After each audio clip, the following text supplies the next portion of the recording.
Irmãs e irmãos, paz e bem, bem-vindos à palestra número 12 da série Espiritismo e Libertação Animal.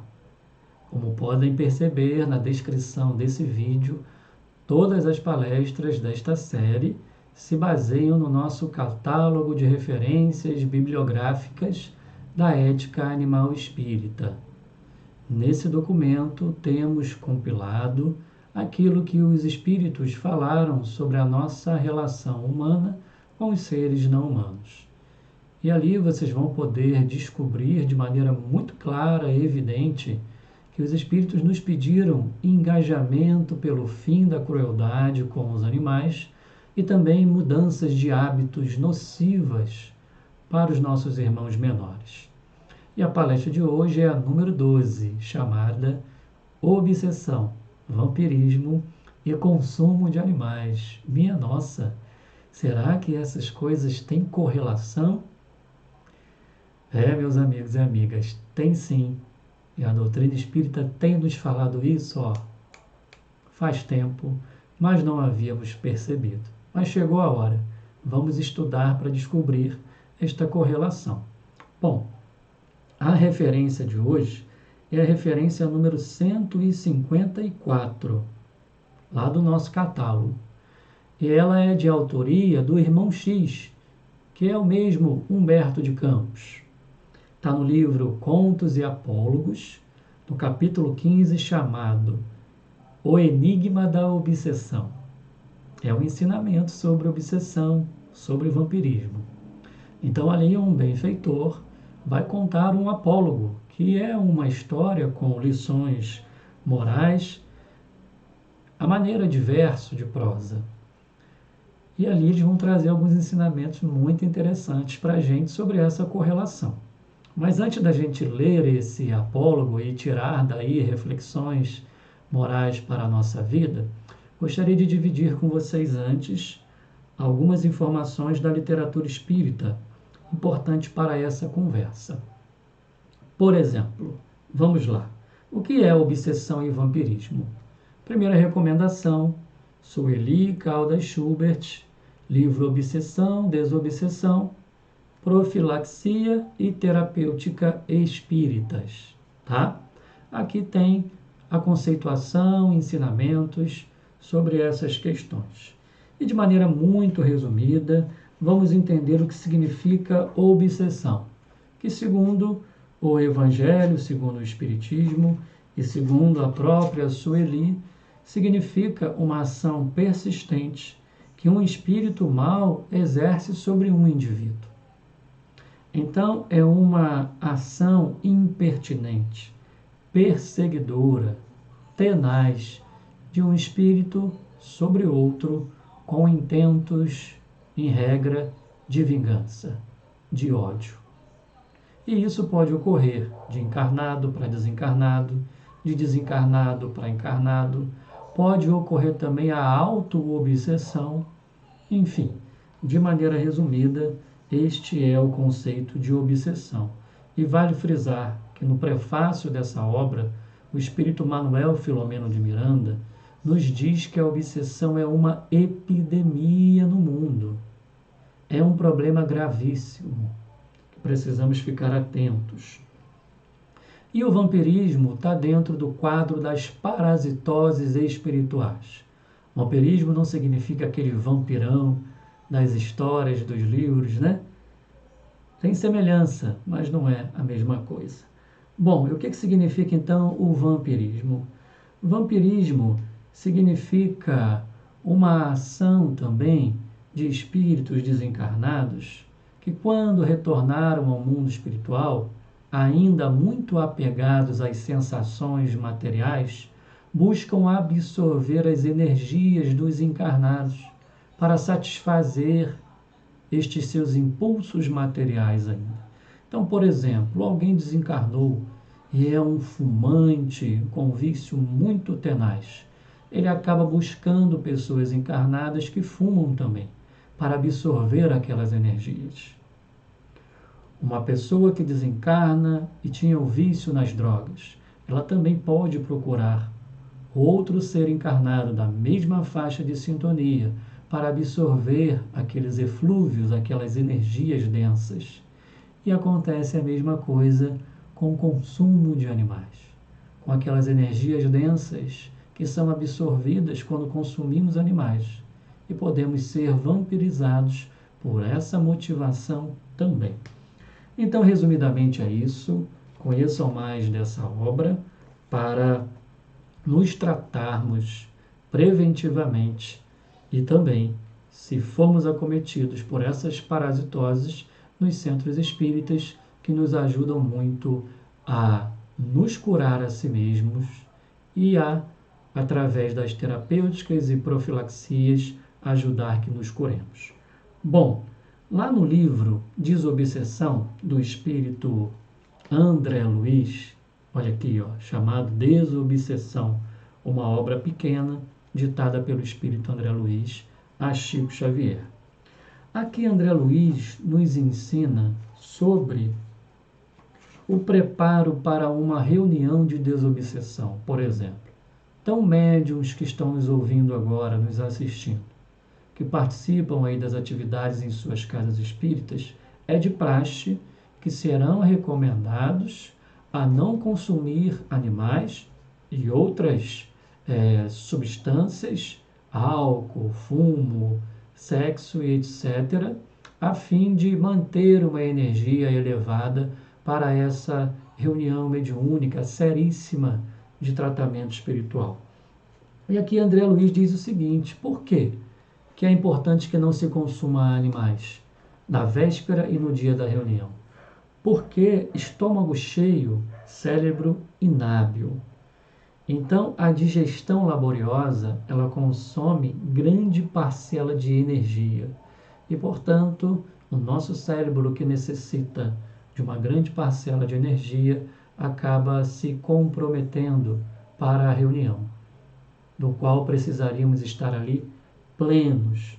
Então, André Luiz aqui diz que o ideal, a posição ideal para o espírita, para o médium, é que nós possamos transpor a porta do templo espírita sem quaisquer problemas alusivos à digestão.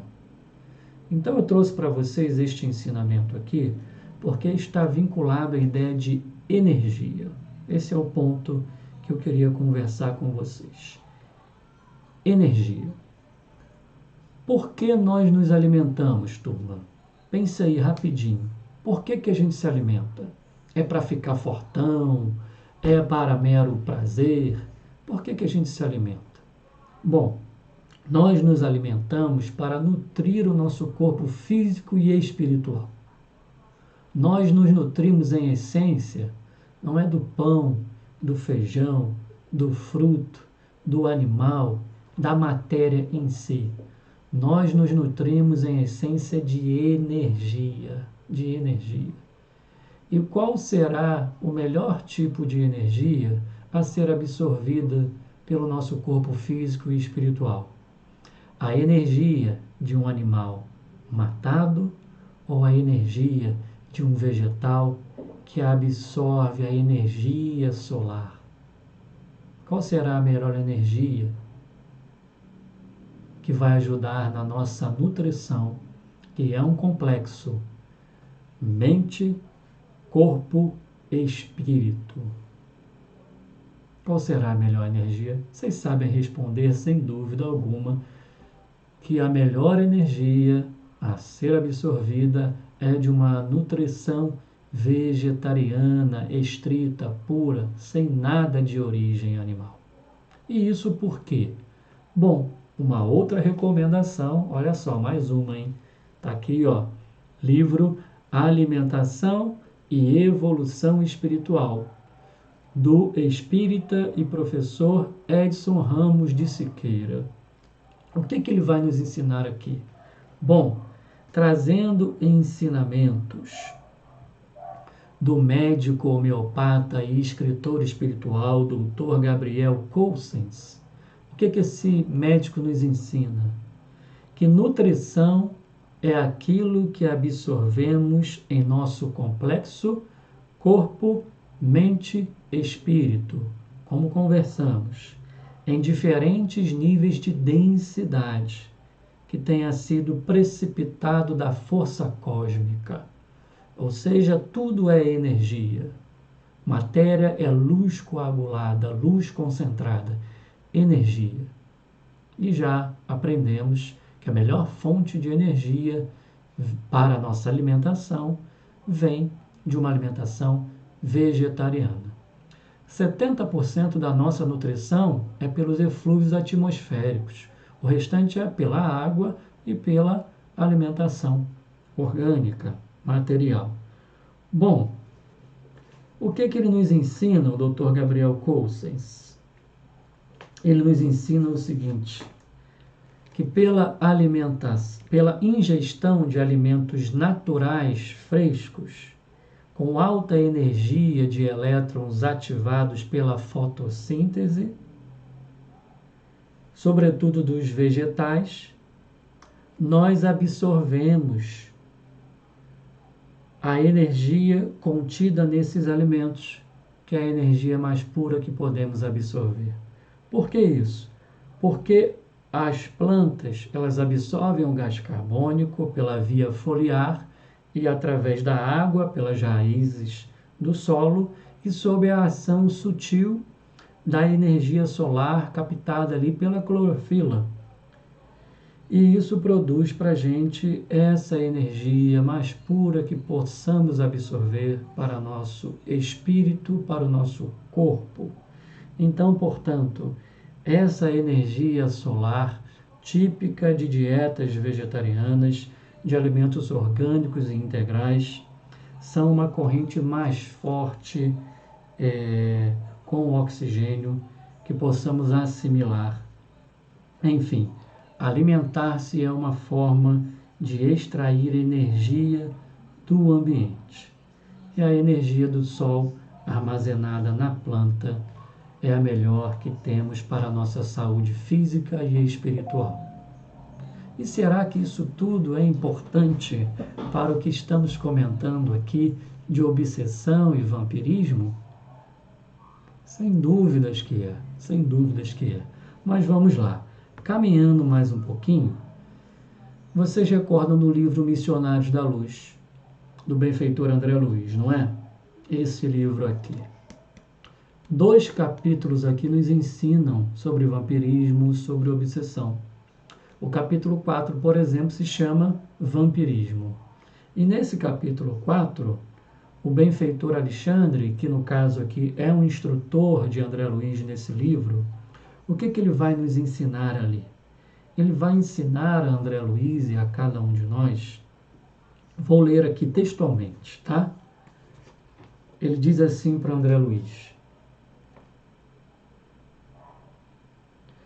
se temos sido vampiros insaciáveis dos seres frágeis que nos cercam, os animais não humanos, entre as formas terrenas, abusando de nosso poder racional entre a fraqueza da inteligência deles, não é demais que, por força da animalidade que se conserva desveladamente, venhamos a cair a maioria das criaturas em situações enfermiças, parasitoses espirituais, pelo vampirismo das entidades que lhes são afins na esfera invisível.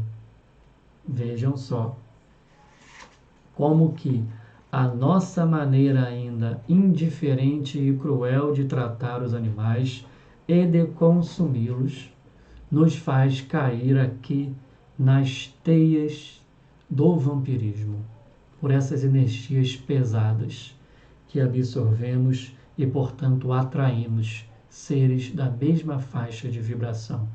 Vejam a seriedade de um hábito cotidiano de consumir, de escolher algo a consumir, que é uma decisão ética, uma decisão moral, uma decisão espírita cristã seríssima, que envolve a vida de outras vidas inocentes. É uma decisão muito séria escolher o que vamos comer, de onde vamos comprar e como vamos preparar esse alimento. Voltando à obra aqui, capítulo 11. Eu vou chegar no apólogo de hoje. Capítulo 11 desse livro. O que que nos ensina aqui? E por que será que o benfeitor fez questão de ensinar isso a André Luiz e a todos nós? Capítulo 11 se chama Intercessão. E nesse capítulo 11, o benfeitor Alexandre vai levar André Luiz no matadouro, turma. Por que será que ele fez isso? Narrando a ambiência espiritual do matadouro. É para nos ensinar, é para nos ajudar a tomar decisões morais a favor da vida, não a favor da morte dos animais e de nós mesmos e das pessoas que trabalham nesses ambientes e de todo o meio ambiente que sofre também em virtude desses hábitos. Então, André Luiz, que passou anos em esferas umbralinas, ele vai narrar nesse capítulo o seguinte: minha surpresa não tinha limite. Observei a atitude de vigilância assumida pelo meu orientador, Alexandre. E ele vai dizer ali, deixa eu ler daqui que é melhor. Espera aí. Pelas vibrações ambientes, reconhecer que o lugar era dos mais desagradáveis que conhecera, até então, em minha nova fase de esforço espiritual. Seguindo Alexandre muito de perto, via numerosos grupos de entidades francamente inferiores que se alojavam aqui e ali. E diante do local em que ocorria a matança dos bovinos, os bovinos vão estar no apólogo que narrarei para vocês. Ele diz que percebeu um quadro estarrecedor. Grande número de desencarnados, em lastimáveis condições, atiravam-se aos borbotões de sangue vivo, como se procurassem beber o líquido em sede devoradora. Aí o Alexandre vai dizer que, pela deplorável situação de embrutecimento e inferioridade daqueles seres que estão sugando as forças do plasma sanguíneo dos animais, são famintos que causam piedade. Piedade. Então vejam a ambiência espiritual de um matadouro, de um abatedouro. E, obviamente, na nossa conversa sobre energia, é de se esperar que os pedaços dos animais estejam contidos de energias densas, pesadíssimas, que vão nos ocasionar doenças, enfermidades, câncer de vários tipos, diabetes, doenças cardiovasculares, obesidade, sobrepeso, uma série de enfermidades catalogadas pela nossa ciência e que mais matam anualmente no mundo, gerando o que? Desencarnes prematuros, como vai nos ensinar André Luiz. Está lá no livro Conduta Espírita, no capítulo 34, chamado Perante o Corpo. E André Luiz, que aprendeu com Alexandre aqui, diz assim para a gente: grande número de criaturas humanas deixa prematuramente o plano terrestre pelos erros do estômago. Claro que não se refere tão somente ao consumo de animais, mas também ao consumo de animais. Então, num ambiente desse, sejam matadouros legais ou ilegais, e 40% são ilegais, nas estatísticas aqui brasileiras, qual a intenção que há naquele ambiente? É de vida ou é de morte? É de amor? Não é. Os animais sabem o que acontecerão com eles ali? Sabem.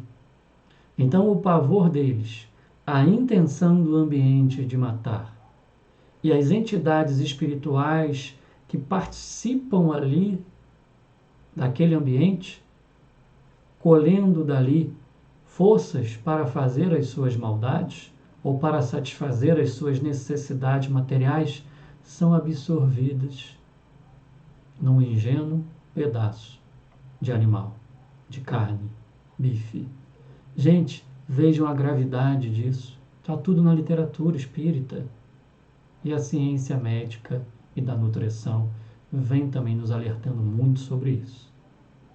Então precisamos ficar muito atentos, pois alimentar-se tem consequências éticas, morais, ambientais, espirituais, sociais, políticas. É um ato político o que a gente escolhe consumir.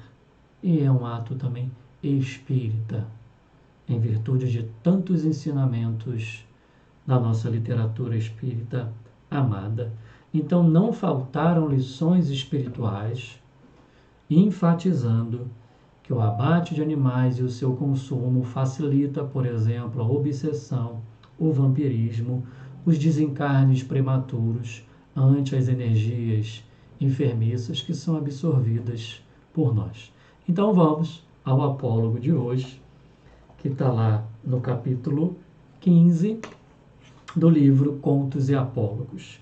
Vamos lá. Bom, Humberto de Campos narra aqui que no seu círculo íntimo eles estavam conversando sobre o porquê da obsessão. Como que uma criatura, após desencarnar, pode manter esse interesse de perseguir um outro, muitas vezes por posses materiais que ficaram aqui na Terra, já que caixão não tem gaveta, não é assim o ditado? Então eles fazem esses questionamentos, até que Menes, um companheiro, um ancião daquele grupo, vai contar esse apólogo. Então vamos lá. Em épocas recuadas, numa cidade que os séculos já consumiram, os bois sentiram que também eram criaturas, filhas do Pai Celestial. Os animais são o nosso próximo, são filhos de Deus assim como nós. Sentindo essa verdade, começaram a observar a crueldade com que eram tratados. E é o que temos feito ainda, por enquanto. Vamos mudar este cenário juntos com os nossos irmãos menores. Temos causado ainda muito sofrimento, agindo com muita crueldade para com eles. Então, o homem, pela coroa de inteligência, deveria protegê-los e educá-los, mas deles se valia para ingratos serviços de tração, sob golpes sucessivos de aguilhões e azorragues. E ele vai narrar aqui uma série de maldades que fazemos com os animais para diversos fins.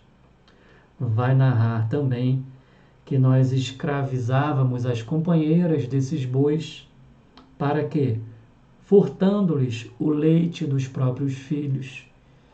Turma, o consumo de leite gera inúmeras doenças e um sofrimento imenso para aqueles filhotes, aqueles bezerros e as suas mamães vacas.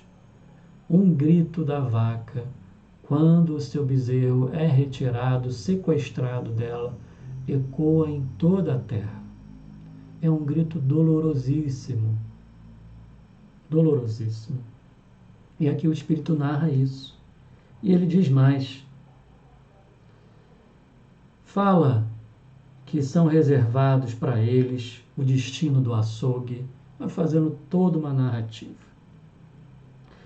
Que muitas pessoas compram as suas vísceras cadavéricas ainda quentes para churrascos alegres, para as panelas temperadas, convertendo em saborosos quitutes para bocas famintas. Enfim, ele faz esse inventário e diz: não conseguiam, nem mesmo os animais, o direito à paz do túmulo, porque eram sepultados aqui e ali está falando dos humanos aqui, desculpem, com estômagos mal cheirosos e insaciáveis. André Luiz, Humberto de Campos, o mesmo espírito, responde em outra obra que o cemitério na barriga é um tormento após a grande transição. Então, o consumo de animais é um problema quando a gente vai para o lado de lá.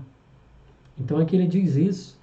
Os humanos que desencarnam não encontram paz no túmulo, se mantém ainda esse hábito do consumo de animais.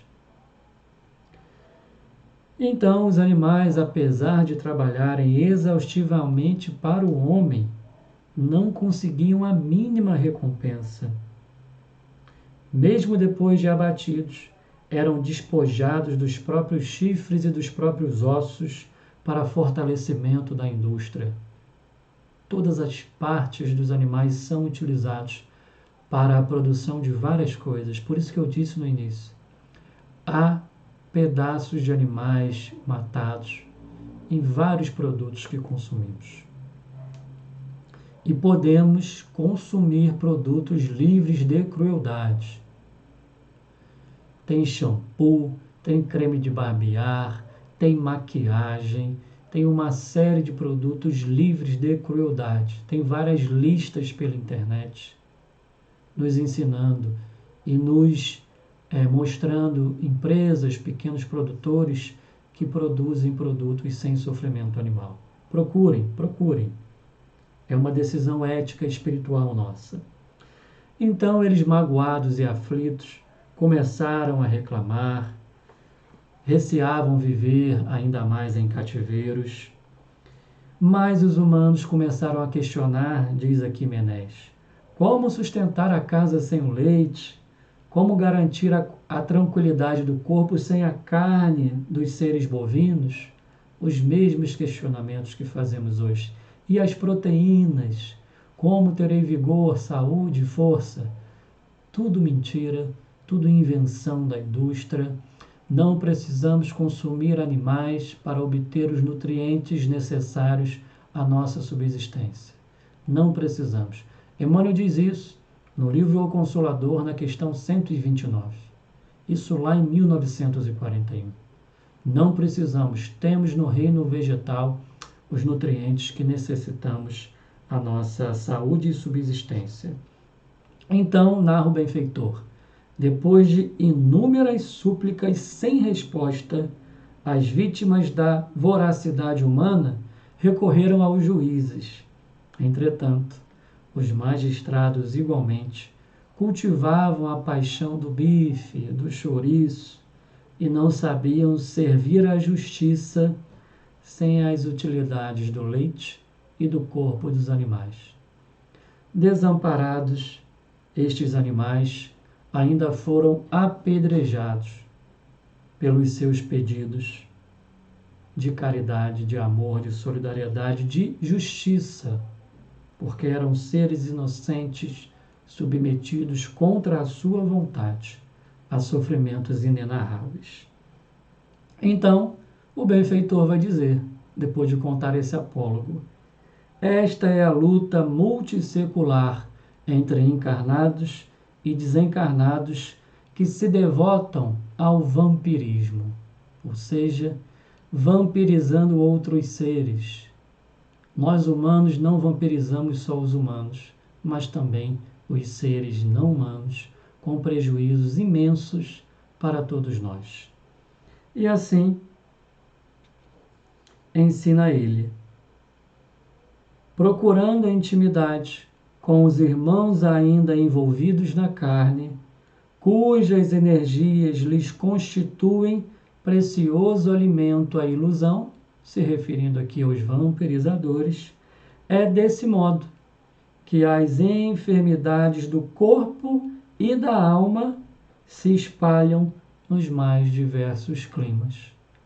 Mais uma referência direta às enfermidades causadas pelo consumo de animais, que facilita aqui o vampirismo e a obsessão. E ele diz, o enigma da obsessão, no fundo, é problema educativo.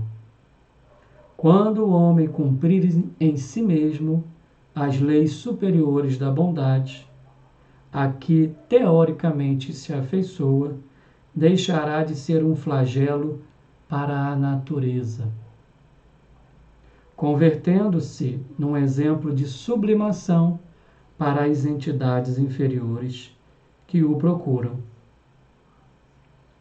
Enfim, concluiu o obsessor. Concluiu o benfeitor, né? Reclamar contra a atuação dos espíritos delinquentes, conservando em si mesmo qualidades talvez piores que as deles, é arriscar-se, como os bois, à desilusão e ao espancamento.